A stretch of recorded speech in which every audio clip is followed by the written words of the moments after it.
जय जय राम कृष्ण हरी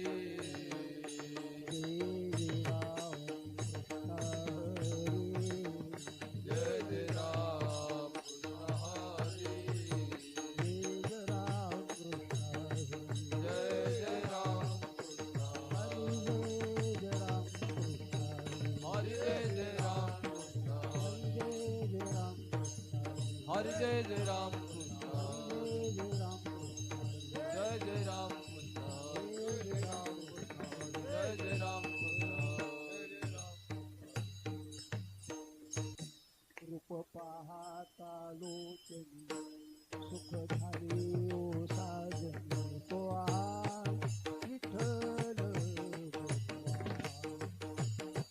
तो माधव पाहता लोचले सुख झाले हो साजले तो हा विठ्ठल परवा तो हा माधव परवा रूप पाहता लोचनी सुख झाले ओ साजनी तो विठ्ठल तो माधव रूप पाहता लोचले सुख झाले हो साजले तो हा विठ्ठल परवा तो हा माधव परवा बहुत सुकृताची जोडी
आदिनाथ गुरु सकळ सिद्धांत मच्छिंद्रतयाचा मुखेशी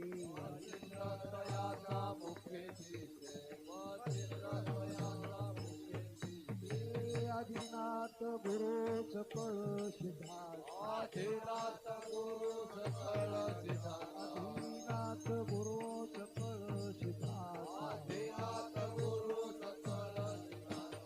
मच्छिंद्रतयाचा मुखेशी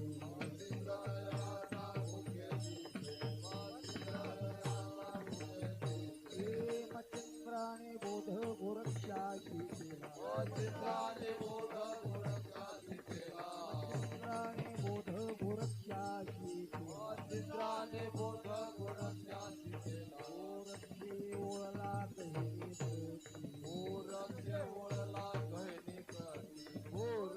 ओळला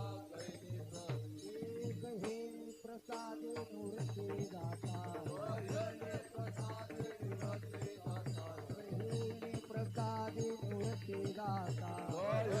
प्रसादे मूर्ती दाता निवासार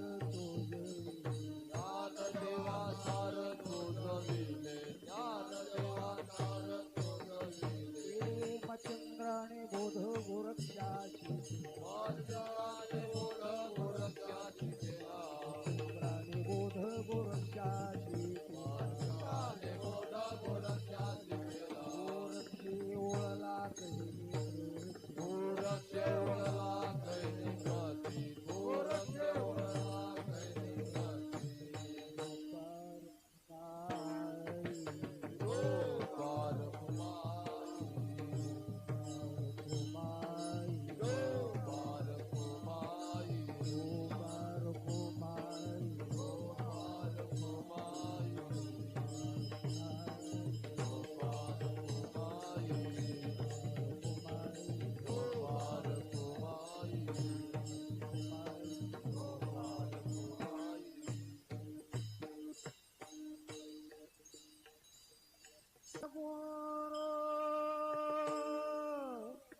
नायकं गुरुं वन्दे भववन्दमुक्ते श्रीरङ्गनाथं गुरुराजवर्यं मोक्षुनां ज्ञानदानेकदक्षं प्रभावती क्षेत्रनिवासिनन्तं नमामि वेदान्तविधाय वरिष्ठम् ॐ शुक्लाम्बरधरं विष्णुं शशिवर्णं चतुर्भुजं प्रसन्नवदनं ध्यायेत् सर्वविघ्नोपशान्तये कृष्णाय वासुदेवाय हरे परमात्मने प्रणतः क्लेशनाशाय गोविन्दाय नमो नमः श्मशानेष्वा क्रीडा स्मरहर पिशाचा सहचरा चिताभस्माल्लेपस्रगपिनृकरोटी परिकरः अमङ्गल्यं शीलं तव भवतु नामैवमखिलम् तथापि स्मरतुर्नाम वरद परमं मङ्गलमसि मनोजवं मारुततुल्यवेगं जितेन्द्रियं बुद्धिमतां वरिष्ठं वातात्मजं वानरयूथमुख्यं श्रीरामदूतं शरणं प्रपद्ये तया माझे दंड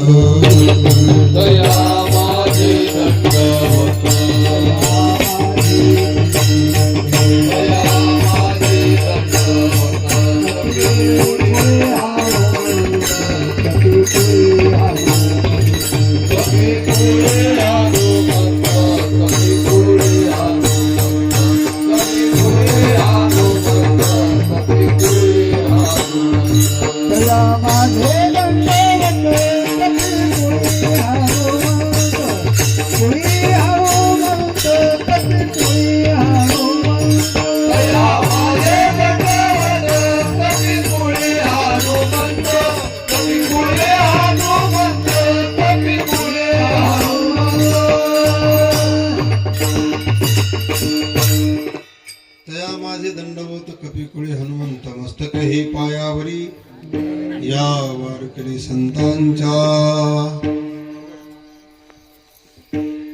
आदिनाथ गुरु सकळ सिद्धांचा मच्छिंद्र तयाचा मुख्य शिष्य मच्छिंद्राने बोध गोरक्षाशी केला गोरक्षेवळला गहिनी प्रती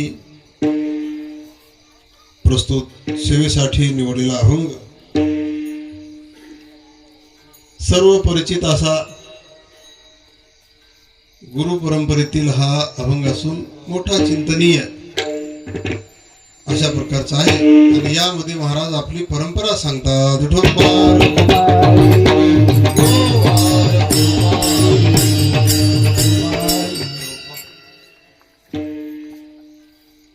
छान आयोजन केले तुम्ही काय का असणार परवा एवढा मोठा सोहळा झाला खूप मोठा कार्यक्रम झाला आहे की नाही त्याच्यानंतर सुद्धा हे एवढं करणे खूप आहे गावच केवढा आहे गायक कमी असतील असं तुम्हाला वाटेल तर मला त्याचं काय वाटत नाही मन भरून गेलं आता त्या गायकाचं ऐकून सगळेच ऐकून काही त्याच्यामध्ये बरं होते केलं आता काय केलं तर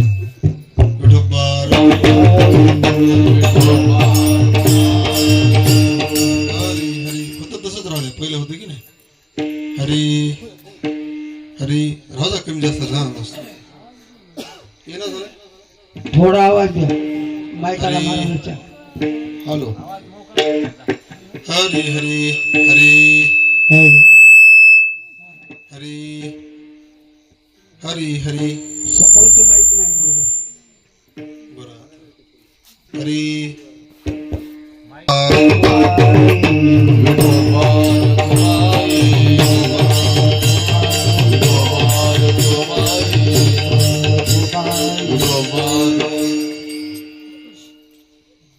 एवढा कार्यक्रम झाला छोटस गाव आहे नियोजनाने झाला आणि त्याच्यानंतर पश्चात लगेचच हा कार्यक्रम म्हणलं तर थोडस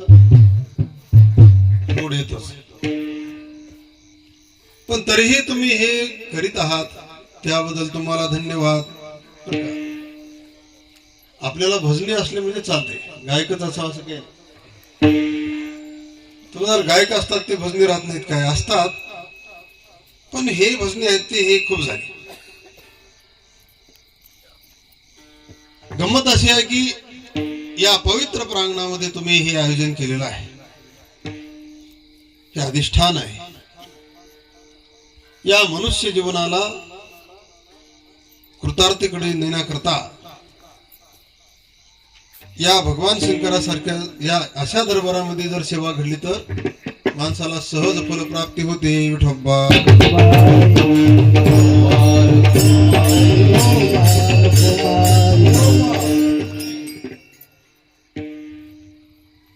आपल्या जीवनाचं कल्याण होण्याकरता एका गोष्टीची गरज आहे तर ती गोष्ट अशी आहे की सद्गुरू आणि सद्गुरू शरणागती.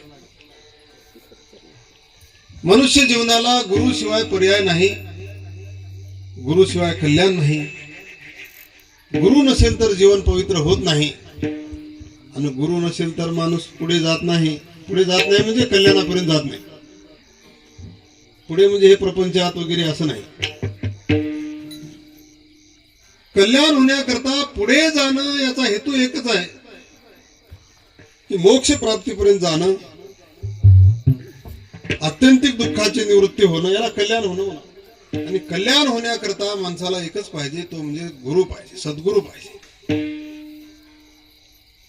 कोणताही सद्गुरु चालत नाही परंपरागत सद्गुरु असावा परंपरेने आलेला असावा अधिष्ठान त्याला असावं. उगा आपलं उक्त ज्ञान असलेला सुद्धा गुरु काम करीत नाही. परंपरेने आलेला सद्गुरु जर असेल जगामध्ये तो काही कमी जरी दिसत असला तरी सुद्धा त्याने तयार केलेला शिष्य कमी दिसत नाही हे लक्षात ठेवा.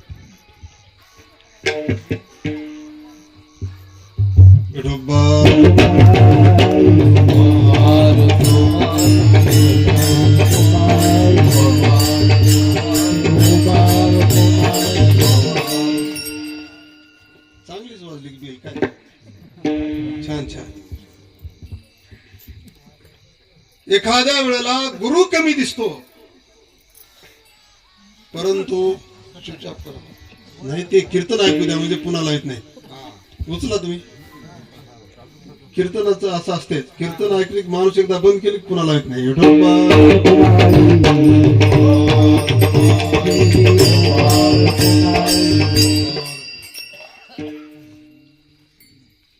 काय चालू होतं आपलं कुणाला माहिती, कुणाच हा. परंपरागत जर सद्गुरू असेल तर तो जगामध्ये जरी शोभून अशा प्रकारचा दिसत नसला तरी सुद्धा, त्याचं जीवन जगनिंदी जरी असलं तरी सुद्धा, याच्यापेक्षा काय खाली येऊन बोलावं. पण तरीही परंपरागत जर तो असेल तर निश्चितच त्याने तयार केलेलं मागे येत नाही. तुम्ही बघा, बऱ्याच ठिकाणी असं होतंय की मला थोडासा आलेला अनुभव सांग. आमच्यात मी जेव्हा काही दिवस आनंदीला गेलो की नाही, त्यावेळेला एक मडवी बुवा म्हणून आमचे महाराज होते आणि त्यांनी जर कीर्तनाला उभं राहिलं तर त्या कीर्तनाचं काही एवढं विशेष वाटायचं नाही, लोकसेवा घ्यायची नाही. परंतु त्यांनी व्याकरण शिकवून तयार केलेलं जे लेकरू आहे ते पूर्ण जगामध्ये गाजायचं. का बरं? तर त्याच्या पाठीमागे परंपरेचा ओघ आहे, आशीर्वाद आहे. आणि हे न गाजण्याचं कारण असं आहे की याला अदृष्ट आहे. काही वेळेला केवढाही मोठा माणूस असला तरी सुद्धा त्या माणसाला त्याचं अदृष्ट सत्वित असते.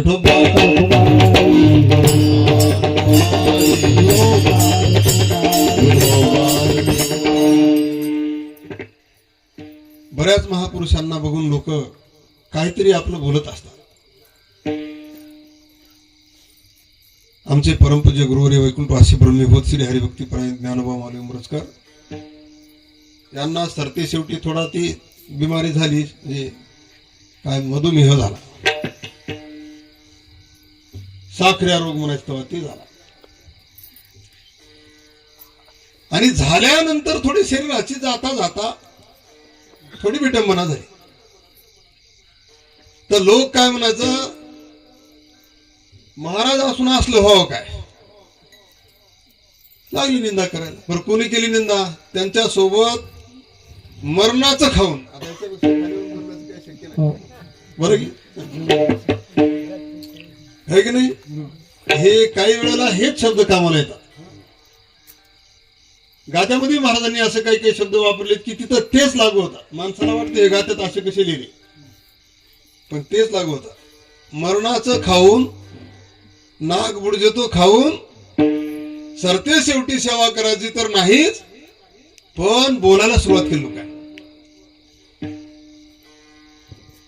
काय कारण होतं? हे बघा, ज्या माणसांना जर कुणाला परमपूज्य गुरुवर्य वैकुंठवासी उंबरजकर माऊली कळावेत असं जर वाटत असेल तर त्या माणसाने अगोदर 5-7 जन्म संसार काय परमार्थ केला पाहिजे. संसार सोडून परमार्थ केला असला पाहिजे. केवळ आणि केवळ अज्ञान निवृत्तीच शिल्लक राहिली पाहिजे. बाकी सगळे दोष निवृत्त झाले असतील तर त्या महापुरुषाला हे कोण आहेत ते कळतात.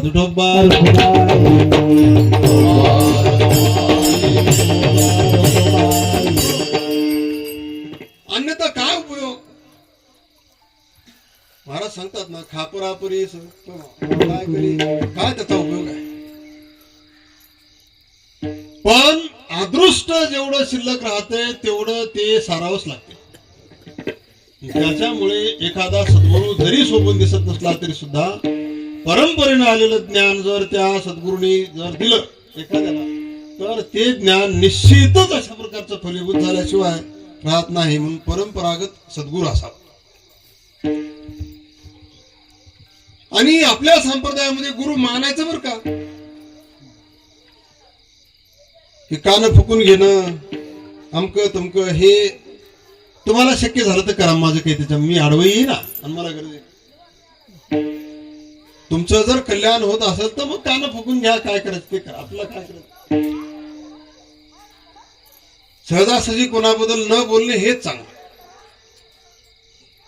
पण निव्वळ कान फुकून घेऊन वगैरे असं नाही. आपल्या संप्रदायामध्ये ठामपणाने गुरु मानायचे. आता तुमच्यानं जे होईल ते करा, मला तुमच्याशिवाय कुणी नाही. सद्गुरू जिवंत असले तरी चालते, जिवंत नसले तरीही चालते, आणि त्या माणसाचं कल्याण होत असते हे निश्चित आहे. ठोकबार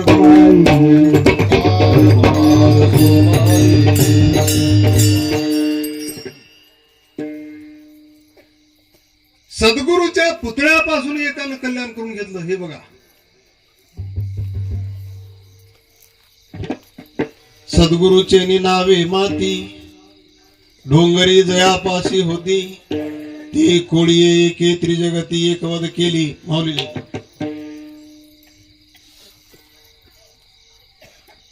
डोंगरातली माती त्या एकलव्याने आपले सद्गुरू मानून एकत्रित केली, त्यांचा पुतळा बनवला. त्याला पुतळा तरी किती नीट आला असावा, त्या मातीच्या पुतळ्याने त्याचं कल्याण केलं. माऊली जरी निघून गेले असले तरी सुद्धा या वातावरणामध्ये माऊलीने सांगितलेलं ज्ञान असं सारखं फिरत असते. फक्त त्याला घेणारा आणि वडणारा पाहिजे. विठोबा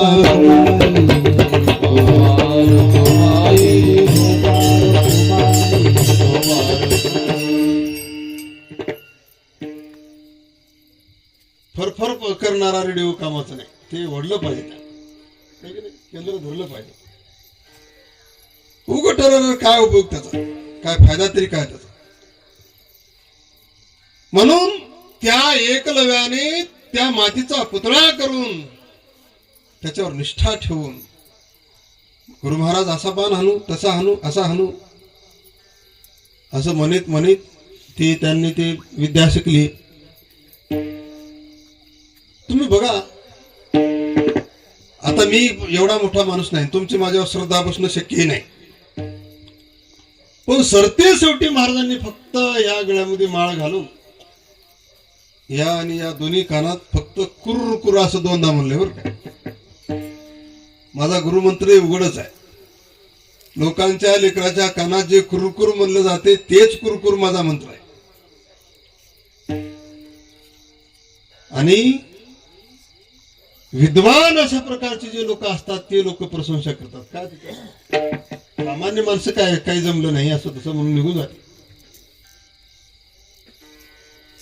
रात्री आपली सावकार मंडळी सगळी होती नगरेश्वर मंदिरामध्ये. एक तयार महाराज होते माऊली जवळचे, त्यांनी तिथून उठताना काय म्हणा, महाराजाची आठवण झाली म्हणले तुम्ही आल्यामुळे. महाराज गेले तेव्हापासून असं सटीक जर काय कीर्तन झालं असेल तर आज झाला, पण प्रशंसा आत्मप्रशंसा करू नये. बरं आहे ना, आत्मघाताप्रमाणे असते. तेवढ्या विद्वान महापुरुषानं जर असं म्हणावं तर ही सद्गुरु कृपा नाही तर काय, त्याला काय म्हणता तुम्ही? अहो महाराज सांगतात, केले उपकार सांगू मी काय थाट धरणे त्यांच्या केले पाय, दिले अक्षय अभय दान घा. केले उपकार सांगू मी काय, केले उपकार सांगू मी काय, आपण घरी ऐशी माया,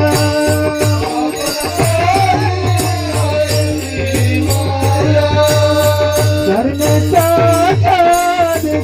केले पाया,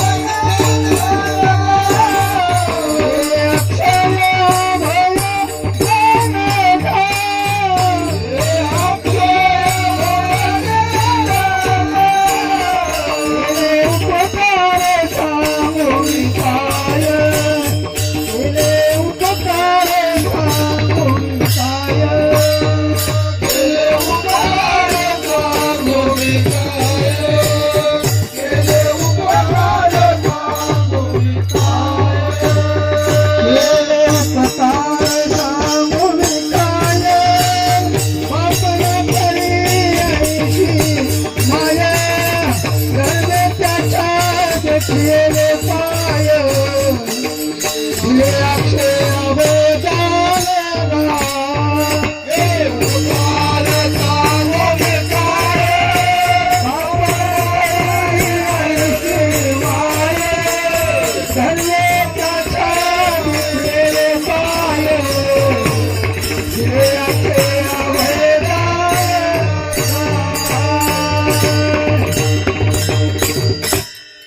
केले उपकार सांगू मी काय, म्हणजे सांगता येण्यासारखे नाही, शब्दामध्ये मांडण्यासारखे नाही.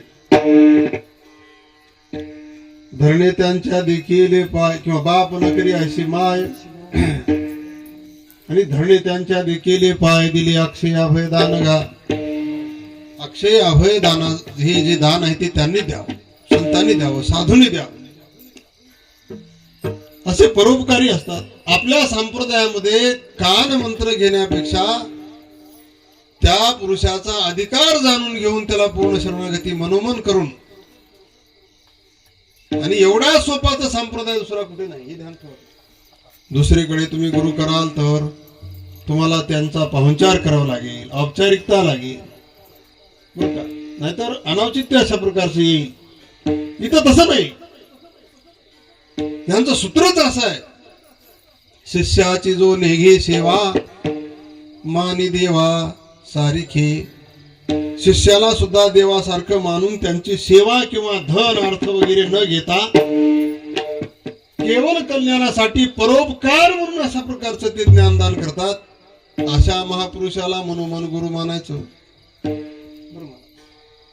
मग तो कान फुकला तरी चालते आणि नाही फुकला तरी चालते, त्याच्याने तेवढा अडत नाही.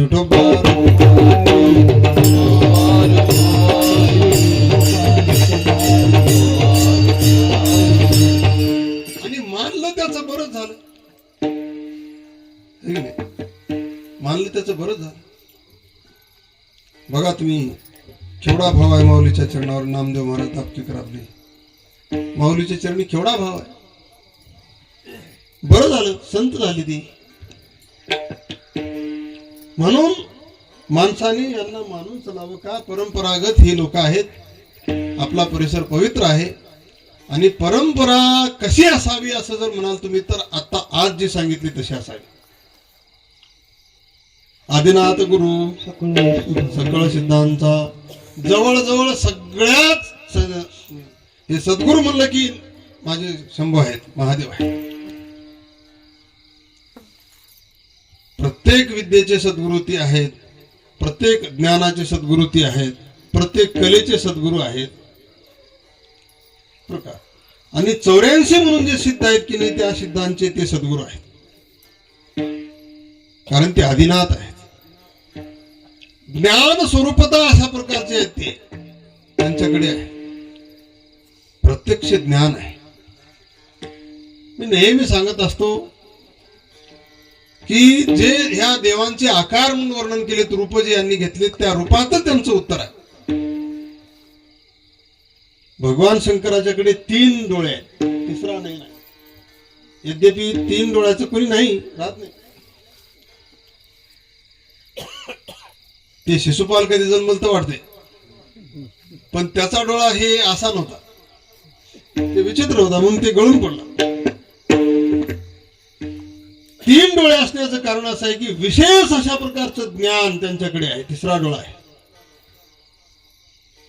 ज्या ज्ञानाने जीव ब्रह्मरूप होईल, ज्या ज्ञानाने विश्व कल्याणाला प्राप्त होईल, ज्या ज्ञानाने आपला भेद निवृत्त होईल, ज्या ज्ञानाने आपण सुखी व्हाल, अशा प्रकारचं ज्ञान त्यांनी इथे मस्तकात धारण केलेलं आहे. मोठी परोपकारी देवता आहे. 20 कंठामध्ये धारण केलं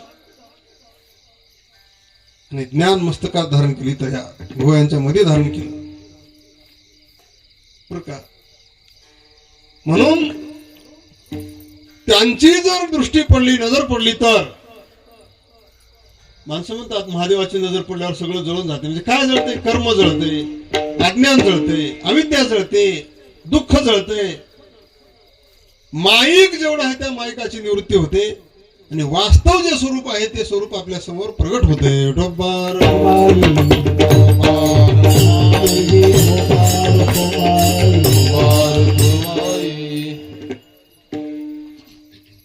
सगळ्या अपवित्र अशा प्रकारच्या वस्तू धारण केल्या, पण त्यांचं पावित्र्य कधी अशा प्रकारचं ढळत नाही. का? ते ज्ञानरूप असल्यामुळे. ज्ञान कधी अपवित्र होत नाही. तुम्ही बघा, कातडी धारण करणे ही काही फार मोठी चांगली गोष्ट आहे का? साप काय फार मोठी चांगली गोष्ट आहे का? हो माऊली, काय एवढी काय फार चांगली गोष्ट आहे का? कोणाला आवडते साप? एवढे सगळे माणसं बसलो, कोणाला आवडते? आवडत नाही, पण त्याला आवडते, त्याच्याशिवाय जमत नाही. यद्यपि ते वासुकी आहे, महाराज आहेत, ते संत आहेत, पण तरीही साप.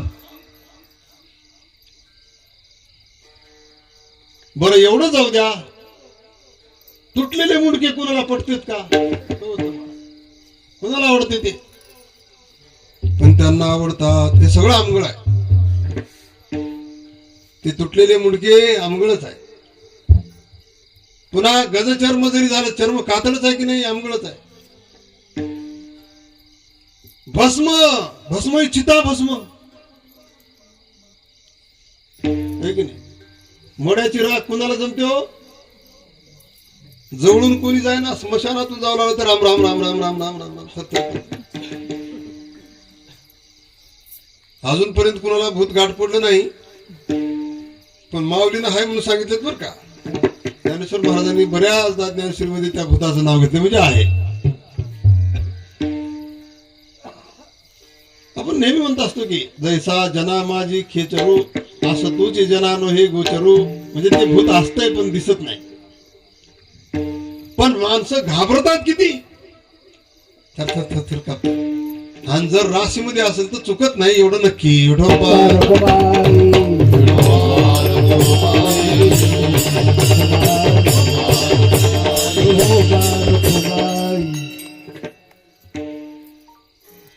माणसं फार विचित्र. काय सांगावं तुम्हाला, मग ध्यानात आलं म्हणून सांगतो. होतं महाराज एका चहा प्यायला घरला, चहा प्यायला नेल्यावर ते अंतरण टाकलं, असं भिंतीला बाजूला करून काही अंतरण टाकलं. खाली सारवलेली भुई होती, आणि टाकल्यावर त्यानं काय दूध वगैरे मी तर काही घेणार म्हणून आळसच करतो आधी तर, पण लई फार आग्रह झाला तर गरम दूध थोडस द्या म्हणतो. आणि ते दूध घेणं झाल्यावर ते माणूस काय म्हणला, महाराज मुद्दामच आणलंय मला तुम्हाला. कशाला? काय नाही म्हणला, आमच्या मंडळीला ह्या तुळेहून खाली असे पाय सोडलेले दिसाले. औषध आहे. काय औषध आहे? हे सगळं फुकून दे, दुसरं काय औषध आहे त्याला? म्हणजे काय आम्ही त्याला खांद्यावर घेऊन जायचं होतं का? काय होतं काय माहित. साधू संतांच्या आडवं ह्याच्या करता धरतात माणसं. अरे एखादा श्लोक शिकला तर जीवनभर कामाला येईल. पण तरीही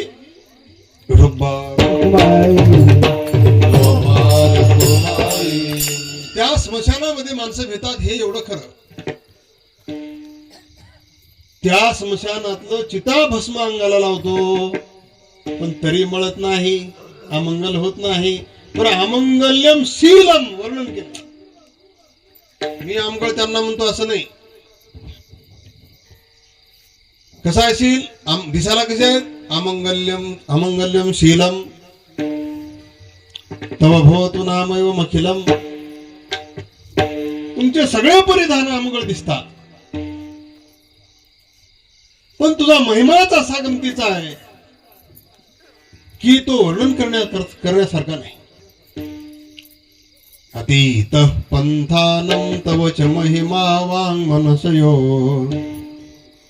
तद्व्यावृत्त्यायं चकितमभिदत्ते श्रुतिरपि. मीच काय, श्रुती अधिकांना सुद्धा तुझा महिमा नगण्य आहे, अवर्णनीय आहे. का अवर्णनीय आहे? दिसायला अमंगल्यम शीलम, भस्म उटेरुन्न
जडीबुटी मुंडक्याच्या माळा हाती त्रिशूळ अंगी त्रिज्वाळा अमंगल्यम शीलम तव भवतु नामैव मखिलम. ही अमंगलशील आहे, पण तरीही जो म्हणत नाही, हीच तर दिव्यता आहे. साधूची सुद्धा हीच आहे. भवताली नाही तर भवंडर फिरून सुद्धा, निंदा फिरून सुद्धा, तरीही त्याचं तेज झाकल्या जात नाही. हे साधूचं साधूपण आहे. तुम्ही बघा, विषम परिस्थिती साधूंनी किती अंगीकारली तुम्ही पहा. तुकाराम महाराजांचं पहा, ज्ञानेश्वर महाराजांचं पहा, का मामा सगळ्यांचं बघा, माझ्या माऊलीचं पहा. प्रतिकूल परिस्थिती जरी असली तरी त्याचं ज्ञान तेज हे शमल्या जात नाही आणि लपत नाही, दडत नाही. का बरं? कारण ज्ञान हे पवित्र आहे. पवित्र रूपता असल्यामुळे तो पवित्र असल्यामुळे, पवित्र असं ज्ञान रूप अशा प्रकारचे ते दैवत असल्यामुळे, तो देव असल्यामुळे, नवे नवे त्याच्याशिवाय ज्ञानच नाही. या विश्वावर अनेक उपकार केले, पैकी हे सर्वोत्तम उपकार आहे. विश्व राखण्यासाठी 20 प्राशन केलं, त्यापेक्षाही अधिक विश्व तारण्यासाठी ज्ञान धारण केलं किंवा या विश्वाला ज्ञान सांगितलं. हे मोठा उपकार आहे. अखंड अशा प्रकारचं प्रशांत असं राहायचे, समाधिस्थ राहायचे. प्रशांत वृत्तिकम चित्तम, प्रशांत राहायचे असे. आणि सतत निर्विकल्प राहायचे, प्रशांत राहायचे, समाधान राहायचे. हे सगळी अवस्था पाहून, सतत सुखरूपता पाहून माता पार्वतीने विचारलं, प्रभू काही जरी झालं तरी तुमची अखंडता ढळत नाही, काही जरी झालं तरी तुमच्या अंगी विषमता दिसत नाही, सुख दुःख उमटत नाही, कशाचाही परिणाम तुमच्यावर होत नाही, तर हे कसं काय? आणि याचं काय गुह्य आहे ते मला सांगा. भगवान झाले, याचं तुला ज्ञान सांगावं लागेल. तुला झेपून न झेपून मला माहित नाही. विनंती केली, मंत्र तू मज सांगा, ऐशी बोलत असे दुर्गा. बर का, त्या राम नामाबद्दल, राम नाम हेच ज्ञान स्वरूपात आहे. मला मंत्र सांगा असं म्हणल्यावर मग एकांती नेलं तिला. म्हणण्यापेक्षा समुद्र तटात नेलं आणि ज्ञान सांगण्याकरता सुरुवात केली. ज्ञानाचं लक्षण असं आहे की बाकी सगळ्या गोष्टी पटतात. कीर्तनात शिव्या दिल्या तरी कीर्तन आवडते, पण ज्ञानाचं कीर्तन जड जाते.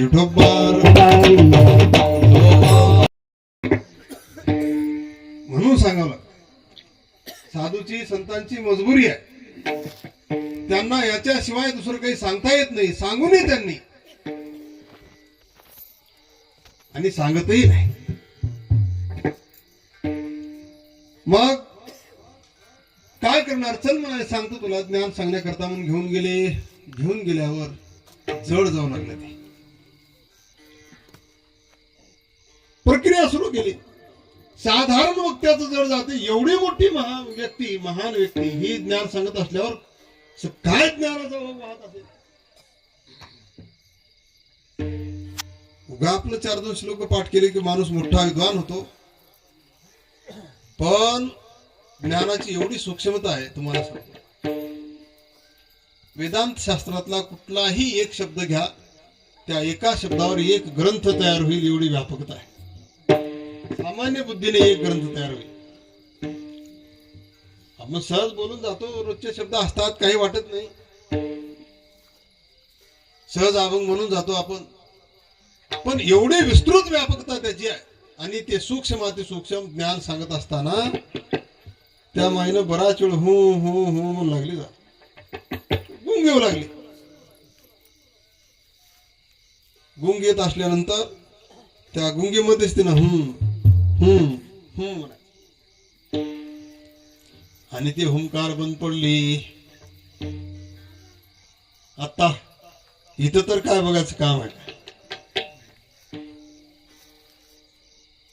यांची तर अवस्था बदलून गेली. आणि तसंच असतंय, एखाद्या महापुरुषाला कोणी जर ज्ञान विचारलं तर जेवढं कल्याण आणि जेवढा आनंद त्या ऐकणाऱ्याला होतो त्यापेक्षा कित्येक पट आनंद त्या वक्त्याला होता. ज्ञान विचारले, मला कोणीतरी मिळालं, पण ते हुंकार बंद पडली. आणि बंद पडल्यानंतर तिला झोपीनं गाठलंच गाठलं. हे कोणाला गाठलं? तुम्हाला आणि मला नाही. आपण तर अविद्याग्रस्त आहोतच. जिच्या स्वरूपाचं वर्णन भगवान शंकर करतात, देवी जैसे का स्वरूप तुझे नित्य नूतन देखीजे. तुझं स्वरूप कसं आहे? नित्य नूतन आहे. जी त्या प्रभूची अर्धांगिनी आहे, त्यांच्यावर अर्धा हक्क तिचा आहे सगळा. त्या पार्वती मातेला तिचा डोळा लागते ज्ञानामध्ये. आपलं सोडा, आपलं तर लागणारच लागणार. विठोबा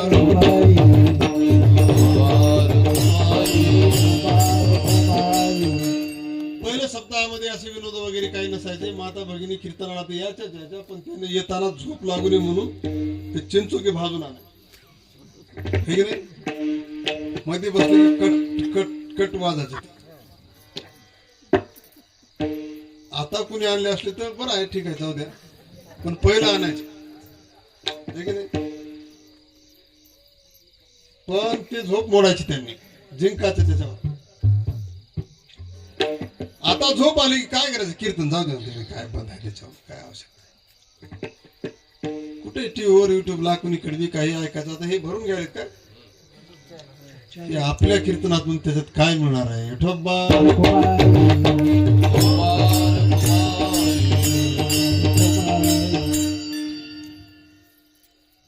असो, तात्पर्य विषय असा आहे की ते हुंकार बंद झाले.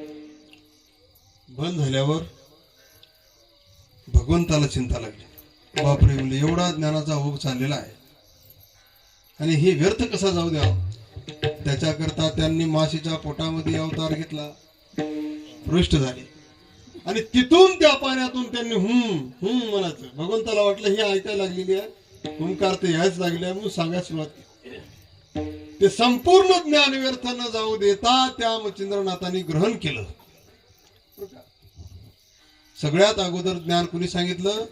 त्या महादेवानी, म्हणून ते आदिनाथ. सकल भूतांच्या विश्वाच्या ते आदी आहेत आणि सकलांचे नाथ आहेत म्हणून ते आदिनाथ. त्या जागी ते बीज प्रगट झालं. प्रकार ते ज्ञान त्यांनी ऐकलं आणि संपूर्ण ज्ञान त्यांनी ग्रहण केल्यानंतर पुढे ते ज्ञान अंगी बांधून विश्वभ्रमण चालू केलं. मच्छिंद्रनाथ नाव त्यांचं. आणि विश्वभ्रमण चालू केलं. ते फिरते संत होते. आज इथे उद्या तिथे असं हिंदुस्थानवर सगळं फिरायचं. आणि फिरत असताना साधू फिरता असावा का असावा? साधूंच्या मागे भ्रमंती का लावली?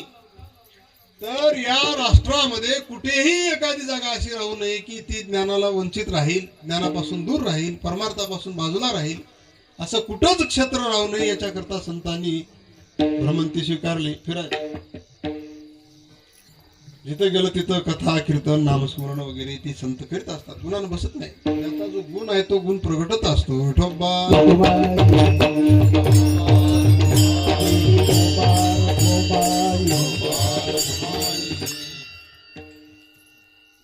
फिरत फिरत फिरत फिरत एका गावामध्ये गेले. गावात गेल्यानंतर त्या गावामध्ये एक ब्राह्मणाचं घर होतं. ऐकलेली कथा आहे, पण अभंगाचा प्रसंगच तसा आहे, त्याला मी काय करणार. आणि त्या गावात गेल्यानंतर ब्राह्मणाचं घर होतं. ब्राह्मणाच्या घरी गेले. काय भिक्षा मागितली, काय मागितली, काय मला माहित नाही, मागितली असेल.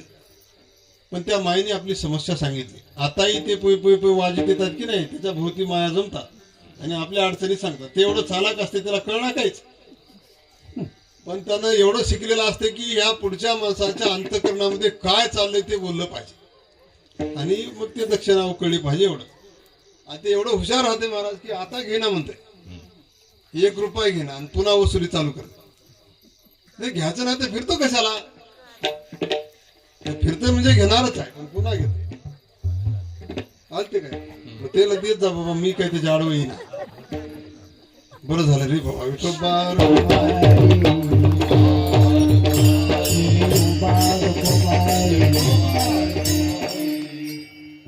देत जा, कुणालाही दान द्या, मला काही त्याची गरज नाही. फक्त पिदाडी राहणे एवढंच.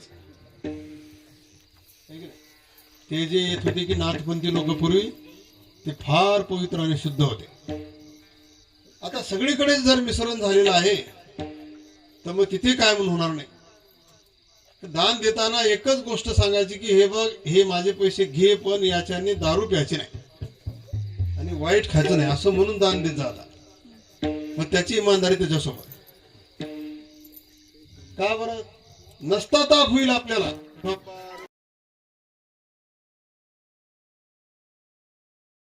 म्हणजे दुःख सांगण्यासारखं नाही. का बरं, लग्न होऊन 12 वर्षे झालेली आहेत आणि 12 वर्षे होऊन सुद्धा अजून पदरी फळ नाही, म्हणजे लेकरू नाही.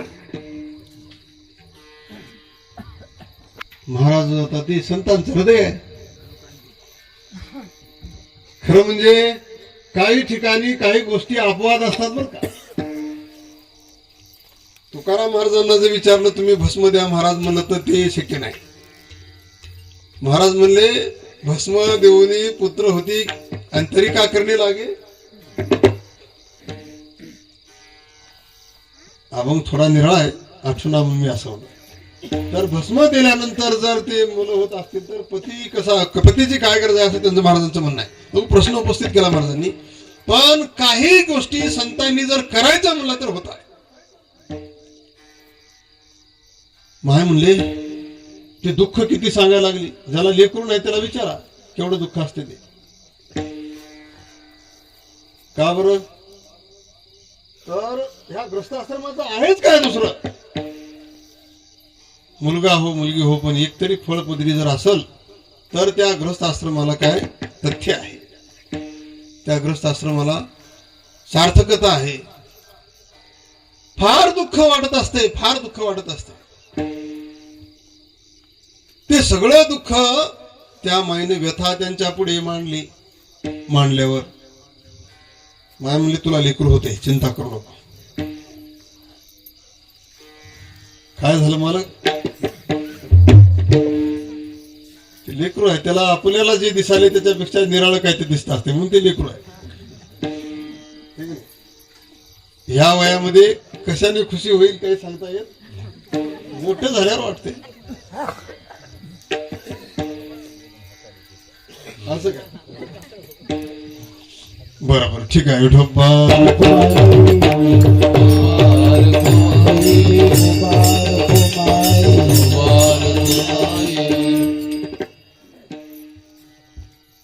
असो, जास्त वेळ दुसरीकडे नको. तर गंमत अशी आहे की म्हणले माय तुझ्याकडे हे आहे का गायचं शेण, म्हणजे गौरी आहे काय, म्हणजे आहे. रानशेणी पाहिजे, तेही आहे. त्याचं भस्म तयार करायला आणि महाराजांनी मंत्रून अशा प्रकारचं तिला दिलं. मच्छिंद्रनाथांनी मंत्रून दिलं. म्हणले माय हे घे, हे पाण्यामध्ये टाकून असं पिऊन टाक. म्हणले तू, तुला लेकरू होतंय म्हणून निघून गेले. निघून गेल्यानंतर ते आता कसे असतात लोक, हिताचे काही लोक असतात जवळ आसपास, काही मावल्या जमल्या वगैरे वगैरे. आणि ते भस्म देताना काही होत्या 4-2. त्याने सुरू केलं आपलं ज्ञान, आपली पोथी काढली, आपला जे ग्रंथ असते ते काढला. काय लागले म्हणली माय ह्या महाराज लोकायला काय बी देतात म्हणली. परवा आमच्या माहेरामध्ये असंच भस्म दिलं, बाई इडी होऊन गेली म्हणली. तू कशाला भस्म घेते. पिवणूक म्हणली असलं काही बी. मग काय करावं, काय व्हाले म्हणजे बघाव तरी, काय सांगता येईना. झालं तर होईल बी, साधूचा आशीर्वाद आहे. कयाचा साधू आलाय म्हणली दुसरी, नको म्हणली नको. पण संतांनी बी आधी संध्या निर्माण होणे म्हणून त्यांच्याच घरची ती रक्षा तयार केली, राख आणि मंत्रून दिली होती. पण नको म्हणले. मग कसं करावं, देवली फेकून. त्या बाईनं तशीच पुढी काय सोडली नाही, काही नाही. तिचा मोठा उकंडा होता, है की नाही, आणि त्या उकंड्यामध्ये टाकून दिली. तर घरी गायी वगैरे होत्या, त्याच्यावर खूप लीद पडली. म्हणजे ते काय शेण पडलं, त्याला म्हणतात शेण पडलं. ते खड्ड्यामध्ये असलेलं शेण ते भरत आलं, वरी आलं.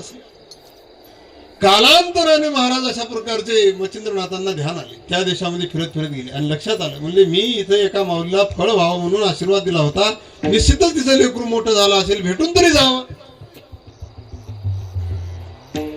भेटून जावं म्हणून जेव्हा महाराज तिच्या दारात गेले, म्हणले माय तुला लेकरू झालं का, आणि कुठं आहे ते सांग. ते म्हणले महाराज फिसकल म्हणले, करू का लेकरू झालं नाही, का झालं नाही, माझ्या भस्माने तुला लेकरू झालं नाही असं कसं शक्य आहे.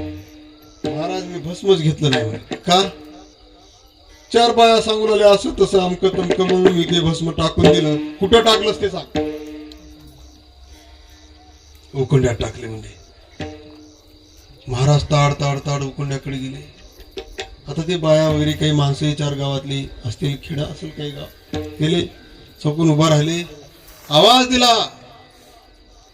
बर का, बाळ गोरक्षा. मधून आवाज आला, जी गुरुदेव. बाहेर निकल. बाहेर निकल म्हणल्याबरोबर त्या लेकराने ते लीद वगैरे सगळी कोणी उपसून काढलं. तसं नाही, ते काय ते उकंडाजी होता की नाही, ते सगळं असा बाजूला करून ते जो पुंज लेकरू बाहेर आलं. महाराज असं आदिनाथ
सकळ या शब्दामध्ये 84 सिद्ध गुंडाळले त्यांचा निर्देश केला आणि त्या 84 सिद्धामध्ये तो मच्छिंद्रनाथ प्रमुख अशा प्रकारचा मुख्य शिष्य आणि त्या मच्छिंद्रनाथांच्या समोर कोण हे गोरक्ष प्रगटले.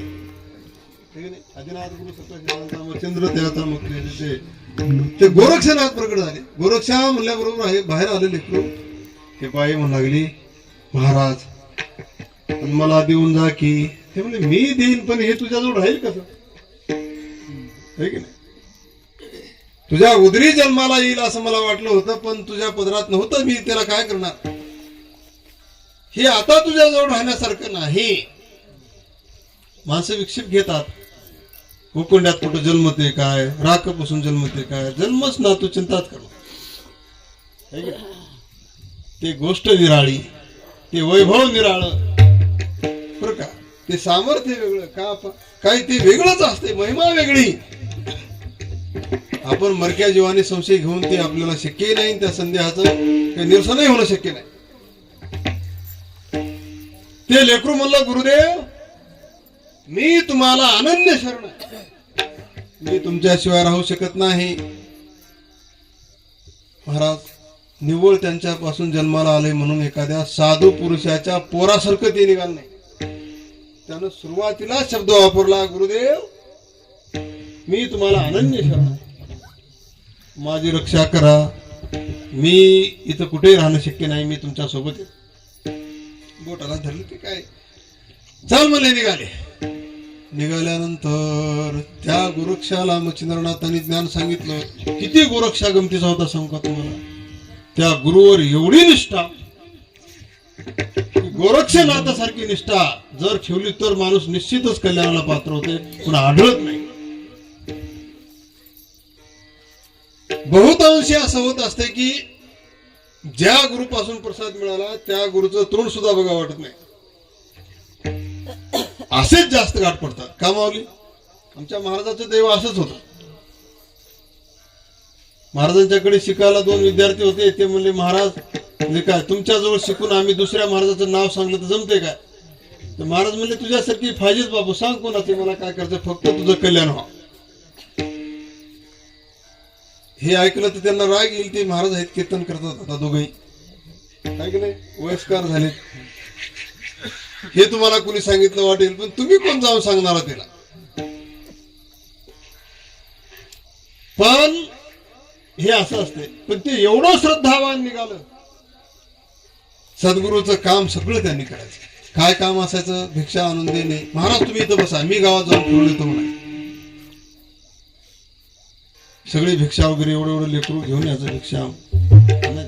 एकदा तर गंमत अशी झाली महाराज की गावामध्ये भिक्षेला गेलं तर एवढं छोटं लेकरू काय भिक्षा मागितली आणि एक त्या भिक्षेमध्ये त्या दिवशी एक वडा मिळाला. वडा कशाचा होता मला माहित नाही.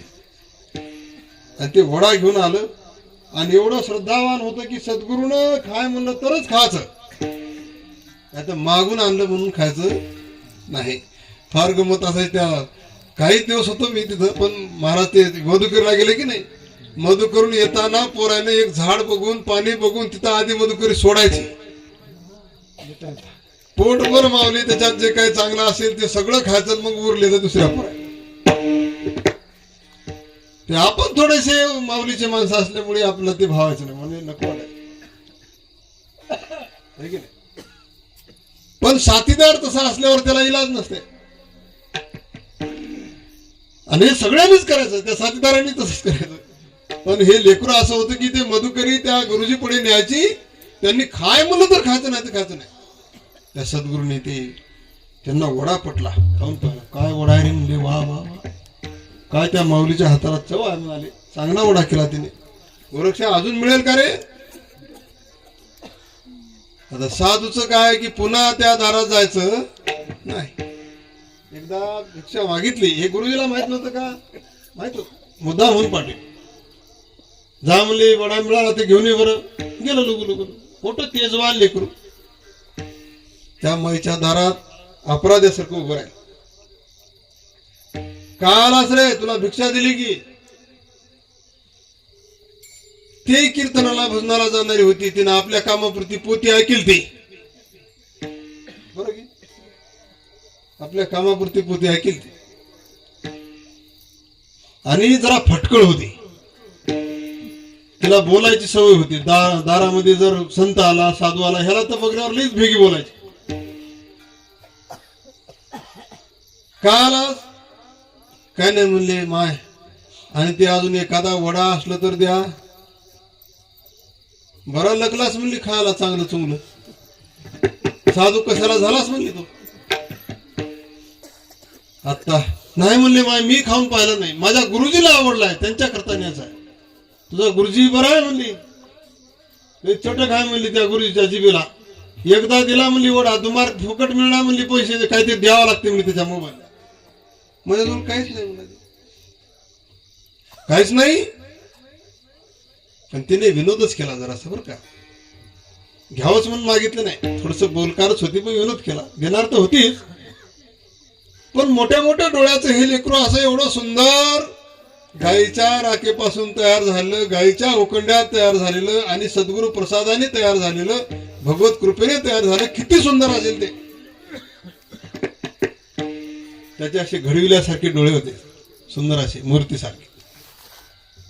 त्या डोळ्यामध्ये पाहून ते माय म्हणली, बापू तुझ्याजवळ काही कसं नाही मला, जर तुझ्या गुरुजीला पाहिजे असेल वडा तर तुझा डोळा काढून दे म्हणली मला. मग ते आहे म्हणला, त्याला काय उशीर आहे असं महाराज रट्टावून आपला मध्ये मध्ये हा नानते वडा म्हणते मध्ये गेली, रट्टावून असा हात घातला, महाराज बुबुळच उपसून काढ. आणि त्या माईला सांगितलं असं हातावर ठेवून, माय हे घे म्हणले बुबुळ, घे म्हणले डोळा. थर थर थर थर कापू लागली. तिला कळालं हे साधं नाही, सामान्य नाही. काय अपराध घडला, काय अपराध घडला. थर थर कापू लागली. महाराज बापू ते बघ म्हणले हे वडा घे, अजून 2-4 घे, पण तू खरंच काढून दिलास? ते म्हणले माझ्या सद्गुरूच्या पुढे. मला म्हणले डोळाच काय, तू प्राण काढून मागितलीस तरी मधून असा हात घालून प्राण काढून तुझ्या हाती ठेवी. हे गोरक्षनाथ बरं का. आणि या गोरक्षनाथाने तो वडा घेतला, आपल्या गुरुजीला दिसू नये म्हणून असं तोंड वाकडं करून तो वडा वजन पुढे केला. गुरुदेव हा वडा घ्या. गोरक्षा तुम्ही बघा, सगळेच्या सगळे आपण तर हे एकमेकाचे कोणी बाप कोणी लेकर आहोतच, पण एक दिवस गुरुचा पुत्र होऊन बघा किती प्रेम मिळते ते मग कळेल.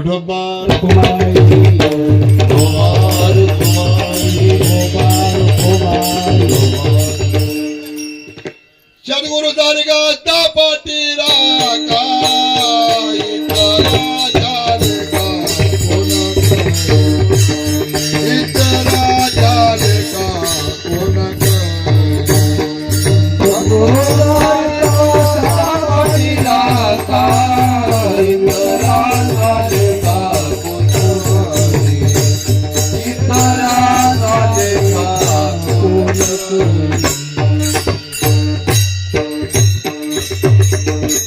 सद्गुरु सारिका छान प्रमाणे असं त्याचा व्याज नाही. आपलेच महाराज आपण सगळे. सद्गुरु सारिका असता पाठीराखा, इतराचा आले का कोण करी, कोण समजणार आहे दुसऱ्याला. त्या सद्गुरूला असा हात समोर केल्यावर किती प्रेम होतं त्या लेकरावर त्या गुरुजीचं. गोरक्षा का रे तिकडे बघून का वडा देतोस, तुला काय बोललं का कोणी? नाही गुरुदेव. तुला वडा काही शिव्या देऊन वगैरे दिला? नाही गुरुदेव, खूप प्रेमळ आहे ती माता. प्रेमाने मला वडा दिला, एरवी दिला नव्हता प्रेमाने. पुन्हा भिक्षेला गेला म्हणून काय बोलले का? नाही. मग इकडे तोंड कर. नाही गुरुदेव, तुम्ही वडा खान पुन्हा तुम्हाला तोंड दाखवतो म्हणले. तोवर दाखवत नाही, याचं रक्त झालं असेल बाजूने कळाले. वडा खा म्हणल्यावर महाराज म्हणले, येड्या एवढी चटक आहे का म्हणले मला वड्याची? सगळा प्रसंग कळतो म्हणले मला. फिर इकडं फिरलं तर असं बुबुळ काढून घेतलेला, डोक्यावर हात ठेवला. माझ्या वाघाने वड्यासाठी बुबुळ काढून दिलं. आता आज तुला या त्रिभुवनामध्ये अशा प्रकारचं कुठेही जरी बसलास तरी या त्रिभुवनाचं साक्षात अशा प्रकार जाग्यावरून दर्शन होईल. कुठे काय व्हायला ते होईल अशी दिव्य दृष्टी तुला देऊन टाकेल. तुला प्रत्यक्ष दिसेल कुठेही. डोळा तर दिलाच, पण ज्ञान चक्षु देऊन त्याचा गौरव केला त्या लेकराचा. त्या मच्छिंद्राने गोरक्ष शिष्य केला बरं का. मच्छिंद्राने बोध गोरक्षाशी केला आणि त्या गोरक्षनाथाने गहिनीनाथ शिष्य केला. विठोबार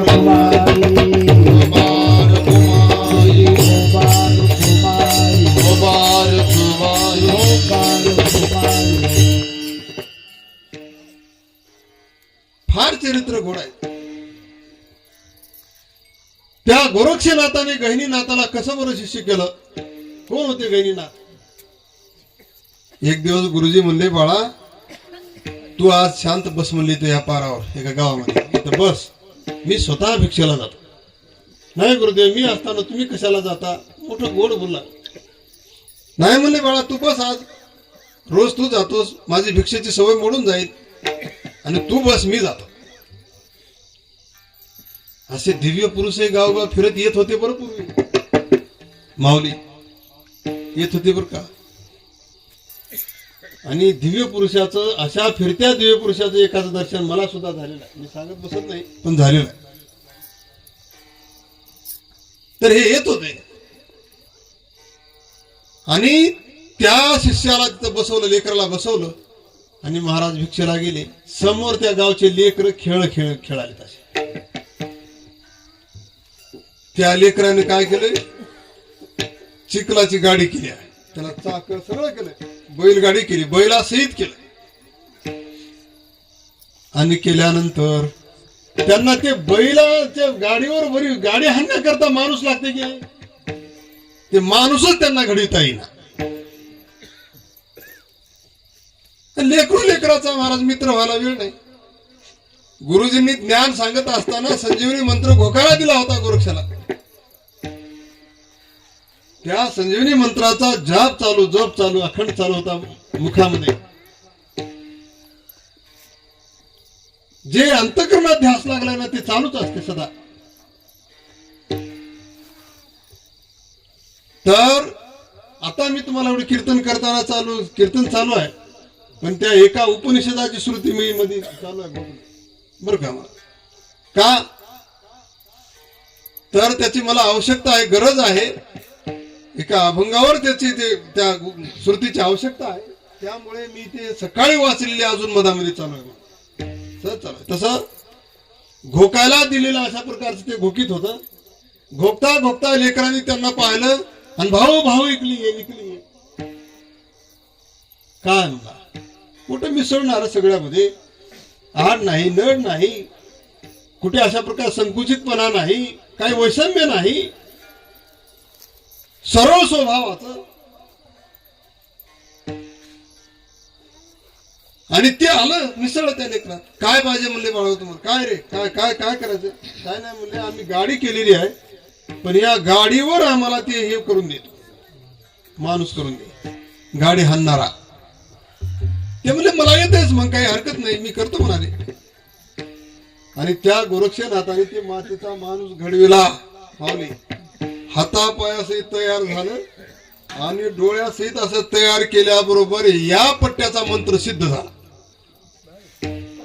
ते मंत्र म्हणीत ते सिद्ध, ते माणूसही तयार झालं आणि ते मंत्र सिद्ध झाला. गंमत अशी झाली की ते जे चिखलाचं माणूस केलं त्या मंत्राच्या बळाने त्याचं लेकरू झालं जिवंत.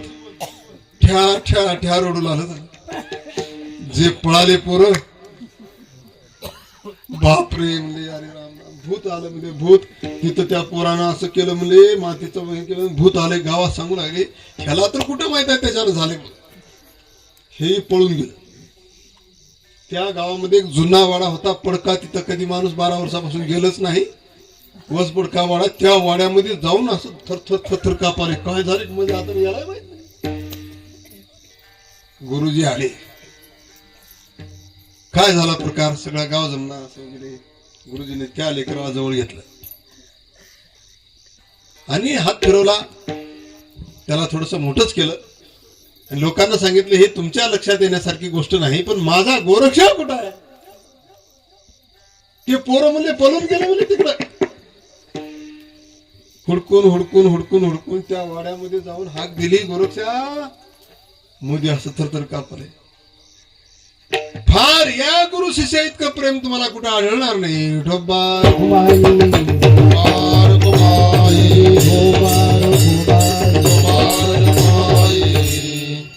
हाक दिली महाराज.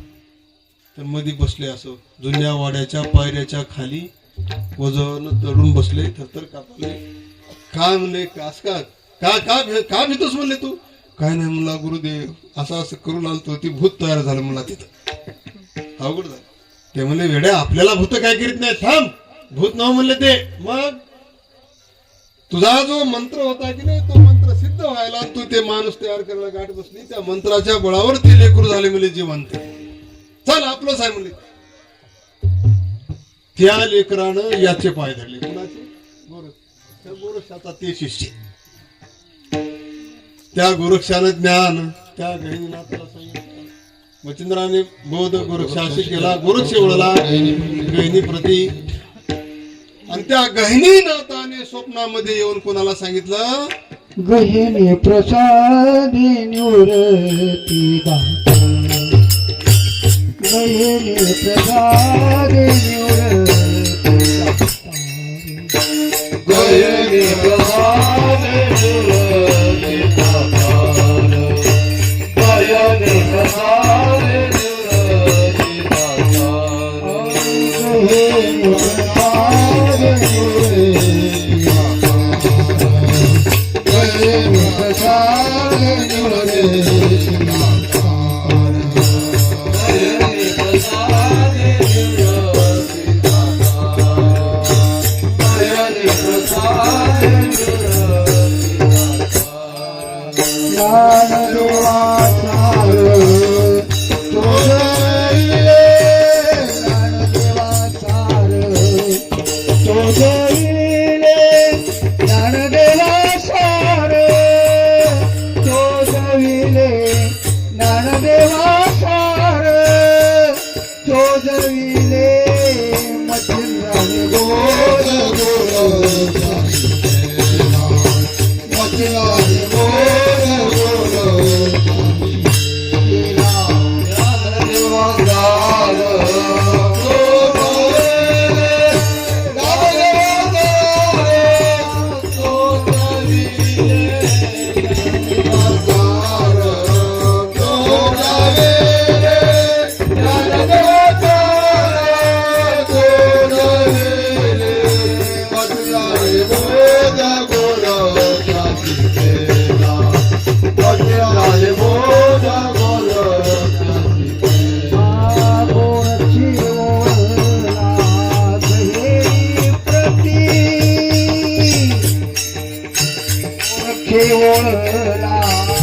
गहिनी प्रती गोरक्ष वळला, गहिनी प्रती गोरक्ष वळला, गहिनी प्रती मच्छिंद्राने गोड गोरक्षाशी केला, मच्छिंद्राने गोड गोरक्षाशी केला.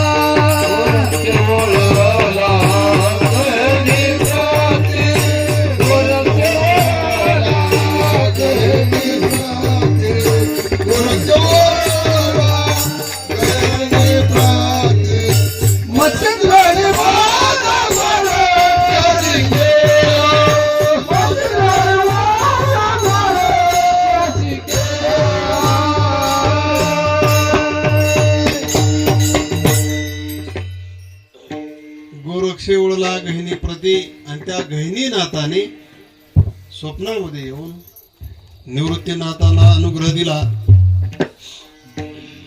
आता इथं स्वप्नामध्ये दिला बरं का, अनुग्रह स्वप्नामध्ये सुद्धा होत असतं माऊली. तुकाराम महाराजांचं प्रमाण आहे आणि हे माऊलीचं सुद्धा हे उदाहरणच आहे बरं का. म्हणून जर एखाद्या स्वप्नामध्ये सद्गुरु मंत्र वगैरे भेटला असेल तर ते स्वप्न खोटं समजायचं नाही, सोडून द्यायचं नाही, तर ते ग्राह्य धरायचं. अहो आपण जर श्रद्धा ठेवली तर हा प्रत्येक काळ हा अशा प्रकारचा काय असतो, शुभ असतो.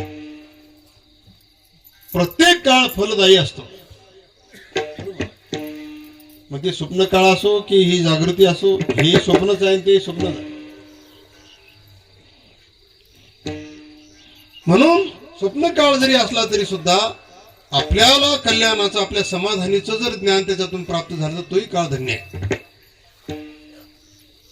त्या निवृत्तीनाथांना सांगितलं. निवृत्तीनाथांनी मग ज्ञानदेवा सार ते सारभूत ज्ञान ज्ञानोबरायांना प्राप्त करून दिलं. आणि त्या ज्ञानोबरायापासून हे आपलं सगळं हे प्रगट झालं. ज्ञानदेवी रचला पाया, तिथून पुढची परंपरा अजून अशी झाली. माऊलीच्या पर्यंतची चरित्र आपण ह्या सप्त्यात सांगितलं होतं का नाही वाटत, उमरसकर माऊली चरित्र. तर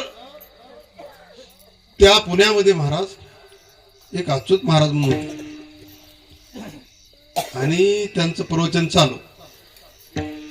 त्या प्रवचनामध्ये ज्ञानचा वर्षाव ज्ञानाचा, पूर्वीचे निर्लोभी संत होते, निरागस होते, केवळ जगत कल्याणासाठी त्यांचं इथं येणं होतं. स्वतःचं काही कोणतं उद्दिष्ट ध्येय दुसरं बाकी काही नव्हतं. जगत उद्धार हेच उद्दिष्ट आणि ध्येय. आणि प्रवचन चालू आणि त्या प्रवचनाच्या बाजूने पंथ जात होते, म्हणजे त्या पेशव्याचे पंथ होते. ते त्यांचं नाव विठोबा रामचंद्र पंत असं त्यांचं नाव.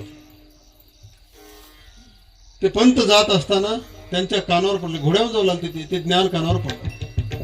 संपत्ती काय कामाची, शरीर काय कामाचं, हे शरीरच जर राहत नाही संपत्ती कोण्या उपयोगाची. एक दिवस नाचणार आहे, जाणार आहे, माणसानी त्याचा काय जास्त खरं धरू नये. पण ते पेशव्याचे कोशागार होते, अमात्य होते.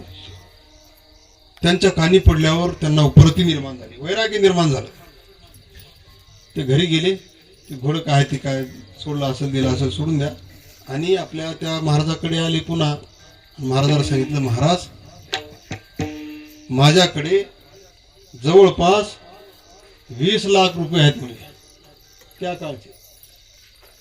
आता ते शनिवार वाडा 5 लाखात बांधणं झालता, 20 लाखाची किती किंमत असेल आहे की नाही.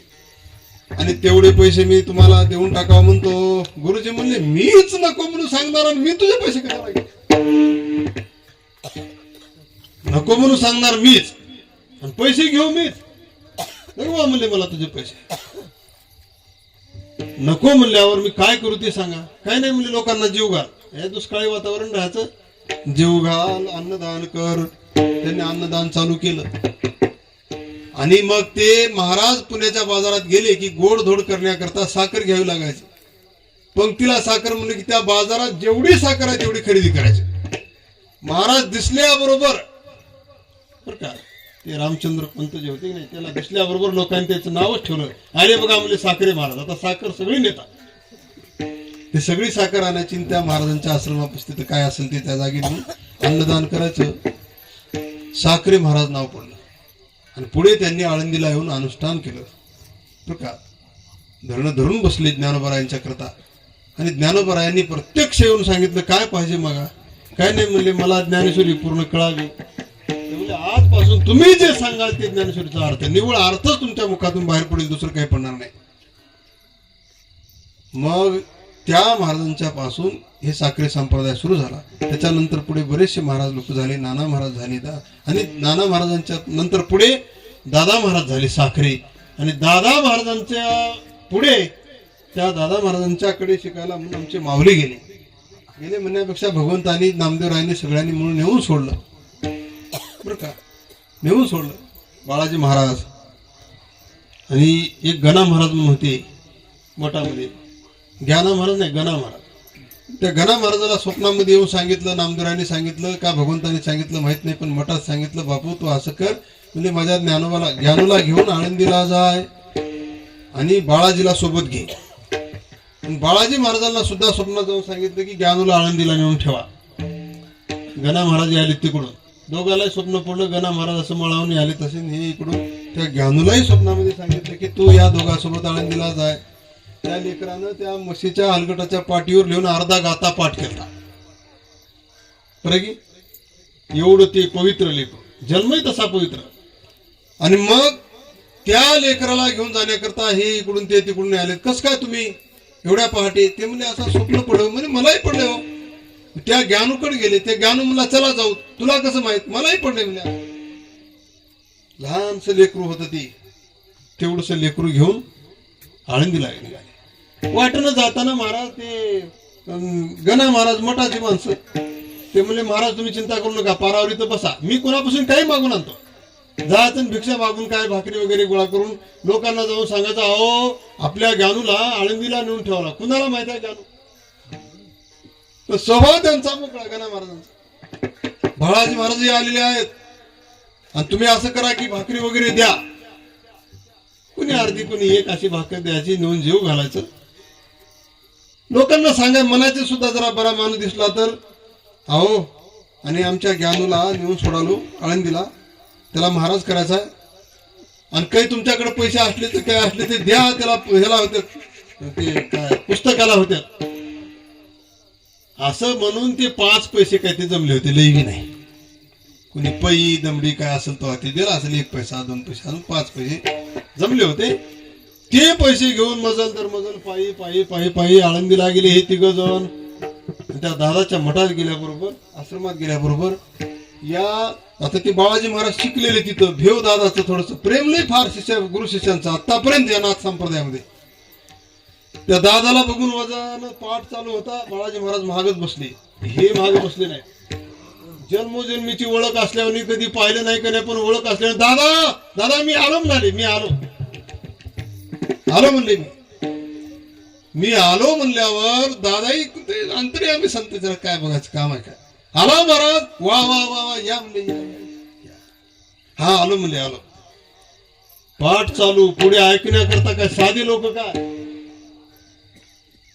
परभणीकर गुरुजी, कुंभार गुरुजी, हे असे लोक, ते ऐकण्याकरता मोठमोठे थोर लोक. दादांचे प्रत्येक शिष्य ब्रह्म होते. आणि या महाराज बसा बसा म्हणल्यावर आता बाळाजी महाराजाला भीती वाटली. काय झालं म्हणजे हे लईच गोडे आहेत महाराज, आता काय वाट करावं. बसा म्हणल्यावर बसू बरोबर म्हणजे दादाच्या गादीवर बसून पाठ सांगत, त्याच गादीवर नका सरका तिकडे म्हणून दादाच्याच मांडीला बसले कचकून. तुम्ही सांगा सांगा सांगा, तुम्ही सांगा, पोराला सांगा. आता पोराला काय सांगा, दादा सांगा. सांगता दादा दादा थांबा म्हणले, मध्ये थांबा 1 मिनिट थांबा.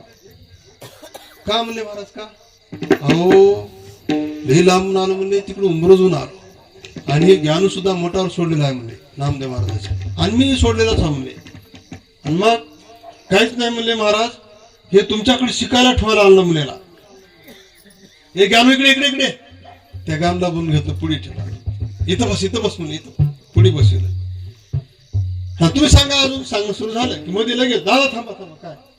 अहो म्हणले हे मी ज्ञान आणलेला आहे, या माझ्या ज्ञानूला मोठा महाराज करा म्हणले. मोठा महाराज करू. एवढा सरळपणा पाहून दादाही प्रसन्न झाले. किती सरळ आहे म्हणले हे माणूस. मोठा महाराज करू. हो मोठा महाराज करा. केवढा करू महाराज? महाराज असा मोठा करा म्हणले. मोठा, दोन्ही हात वर करू. कितीतरी मोठा करू. असं असं पाहिलं. हा म्हणजे आता माझ्या लक्षात आलं का, असा तुमच्या एवढाच करा म्हणजे, तुम्ही जसे आहात तसाच करा. दादानी लगेच त्या लेकराला जवळ घेतलं, हात फिरला आणि पाठीवर हात मारून सांगितलं म्हणले, महाराज हा तुमचा ज्ञानू माझ्या एवढाच महाराज झाला. आता त्याच्यात कसल्याच प्रकारचं ऊन पडणार नाही. या आदिनाथापासून ते परमपूज्य गुरुवर्य वैकुंठवासी उंबरकर माऊली पर्यंत ही आलेली परंपरा आणि त्या परंपरेचे आपण माणसं आहोत आणि त्या माऊलींनी या परिसरामध्ये टाळ माळ विना मृदंग सगळ्या प्रकारचं अशा प्रकारचं शिकवलं लोकांना मार्गी लावलं. त्यांनी प्रत्यक्ष जरी भेट झाली नसली तरी पण या परिसरात वाजलेला टाळ माझ्या गावात वाजावा अशी सदिच्छा निर्माण होऊन लोकांनी अशा प्रकारची शब्द सुरुवात केली.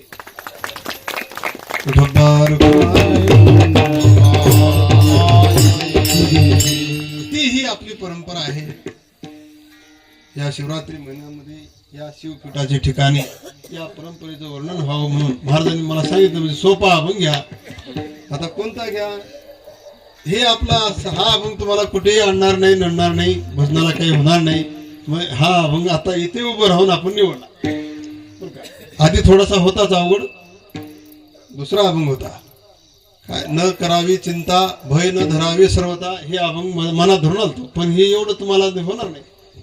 सोपा घ्या म्हणून सांगल्यामुळे हा सोपा अभंग घेऊन आपली जी गुरु परंपरा आहे त्या गुरु परंपरेचं वर्णन करण्याचा मी प्रयत्न केला.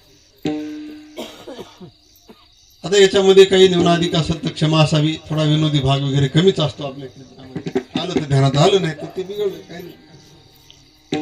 त्याच्यावर आपलं लक्षच कमी असते, त्याच्यामुळे तिकडे ध्यान जाईना. जमल तसा मी ह्या अभंगावर बोलण्याचा प्रयत्न केला. आदिनाथ उमा आदिनाथ गुरु सकळ सिद्धांचा मच्छिंद्र तयाचा मुख्य शिष्य मच्छिंद्राने बोध गोरक्षाशी केला. गोरक्ष ओळला गहिनी प्रती गहिनी प्रसादे निवृत्ती दातार ज्ञान देवासार जोजविले. कीर्तनच करायचं म्हणल्यावर सकळ सिद्ध कोण, त्या प्रत्येक सिद्धाचं चरित्र आहे. त्या प्रत्येक सिद्धाला कवा अनुग्रह झाला, तो कोणता सिद्ध, त्याचा अवतार पूर्वीचा कोणता, आताचा कोणता, हे कुठं राहतात, कसे सिद्ध आहेत, या सगळ्या गोष्टीची काही सिद्धी मी फार करीत बसलो नाही. जमल त्या पद्धतीने बोलण्याचा प्रयत्न केला. आता तुम्हा सर्वांना मी नेहमी सप्ताहामध्ये म्हणत असतो, कर्म धर्म संयोगाने सुखी समृद्ध या परमात्म्याने ठेव. माझ्या वैष्णवांच्या करता अकल्पाविषयी व्हावे त्या कुळा माझी असकळा हरच्या दासा. आमचे हे वारकरी टाळकरी ज्यांच्या सानिध्यात राहून अशा प्रकारचा एवढा तरी परमार्थ अंगी पडला, कमी जास्त काय असं मला माहित नाही, पण यांना बघून, यांच्याकडे पाहून, यांच्यासोबत हरिपाठात उभं राहून, यांच्यासोबत कीर्तनाला जाऊन बरं का, आणि यांच्याच देखत उभं राहून कीर्तन करून अशा प्रकारचा आपण इथपर्यंत आलो.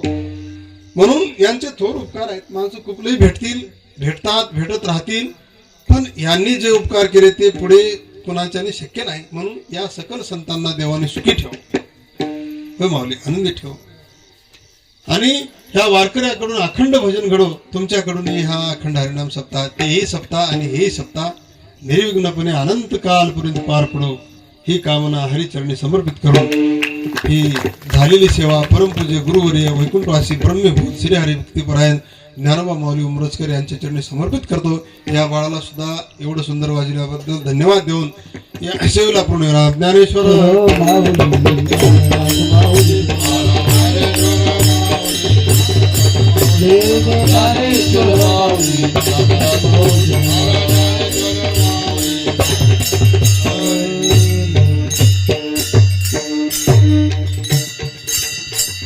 मना गावकरी मंडळी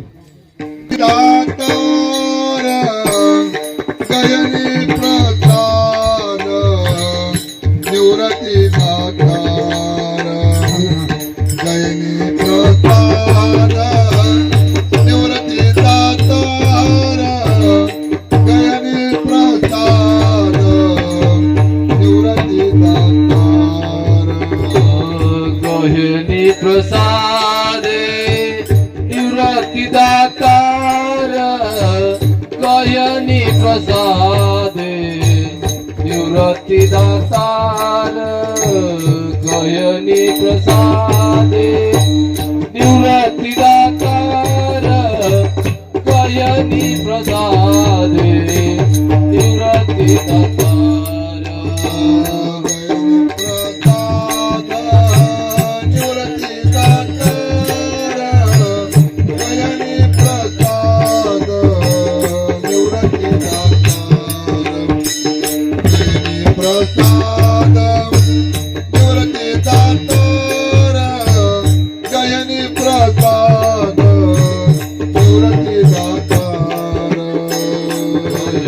प्रसादे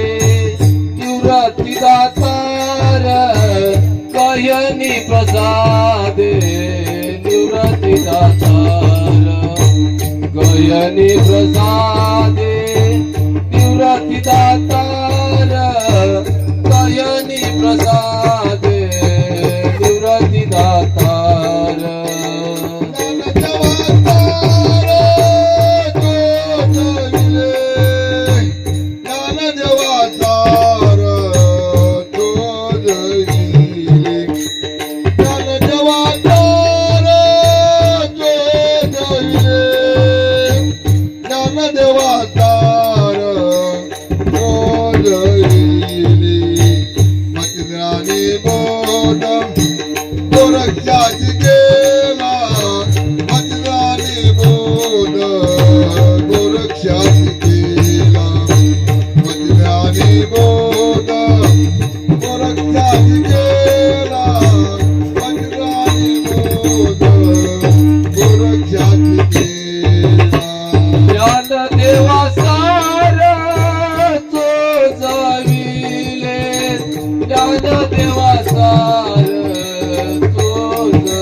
Oh